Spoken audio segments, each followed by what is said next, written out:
Hello, friends. Back with me again, Joseph, your host, and welcome to Catechism for Kids. Today, we're going to learn about two amazing saints who were not only twin brothers, but also shoemakers. Have you ever thought you could become a saint just by doing your everyday work? Well, let's find out how. Our story begins in the 3rd century with two brothers named Crispin and Crispinian. They lived in a big city called Rome and came from a very wealthy family. They had everything they could ever want. But they loved Jesus more than anything. So they decided to give up their comfortable life to follow him. They traveled to a place called Gaul, which we now know as France. Once they got to the city of Soissons, they needed to find a way to make a living. So, what did they do? They became shoemakers, or as they were called back then, cobblers. Every single day you could find them in their little shop, hammering, sewing, and fixing shoes.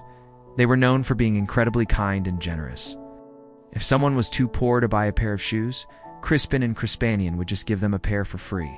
But they didn't just work with leather and thread. They worked with people's hearts. They fixed old shoes and made new ones. They would talk to everyone who came into their shop about Jesus and his incredible love for us. They didn't preach from a big fancy church. Their workshop was their pulpit.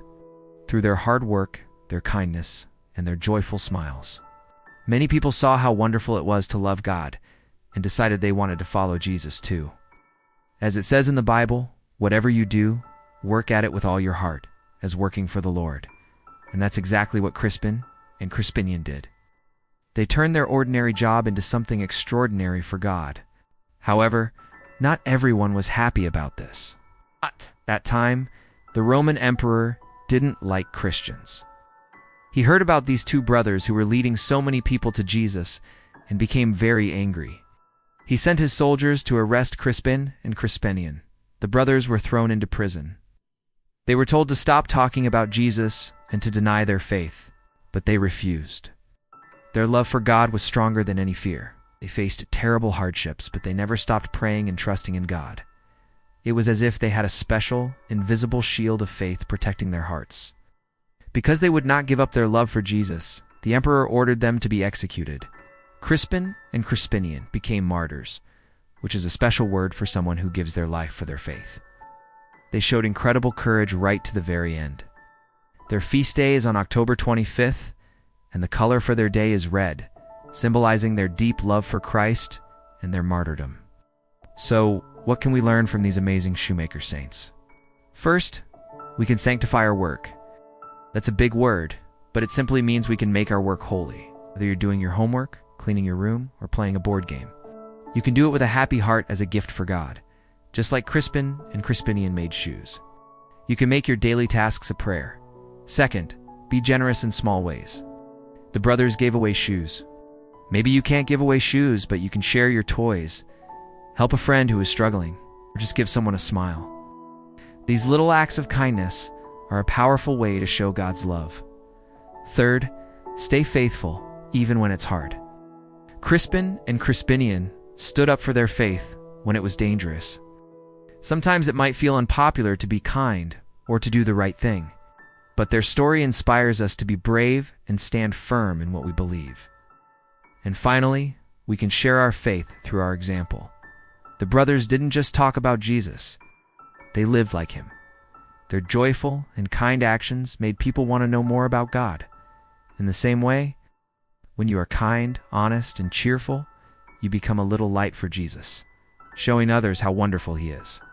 Because of their trade, Saints Crispin and Crispinian are now the patron saints of shoemakers, cobblers, and all leather workers. All over Europe, for centuries, people would celebrate their feast day with parades and festivals. Their story is so famous, it even appears in a play by William Shakespeare called Henry V.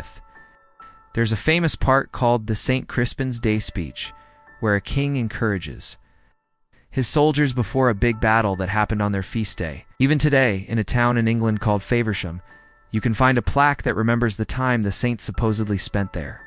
There are churches and even pubs named after them. They're celebrated in the name of the old pub Crispin and Crispinianus at Strood in Kent. After their death, a beautiful church was built over their graves in Soissons. And parts of their relics were moved to other churches in Rome and Germany, so people could continue to honor their memory. The story of Saints Crispin and Crispinian teaches us a beautiful lesson. Holiness isn't just for priests or nuns in faraway places. It's for you and me, right here, right now. It's found in doing our simple, daily tasks with great love for God and for others. You can be a saint at school, at home, and on the playground. So, the next time you put on your shoes, think of Saints Crispin and Crispinian, the shoemakers who shared the gospel with their hands and their hearts. Let's ask them to pray for us, that we may also do all our work for the glory of God. Thanks for joining us today on Catechism for Kids. I hope you were inspired by the story of these two incredible brothers. Don't forget to like this video and subscribe to our channel for more faith-filled stories about Jesus, Mary, and the saints. Take care, everyone. Stay safe and healthy. We'll see you next time, and may the Lord bless you and keep you always.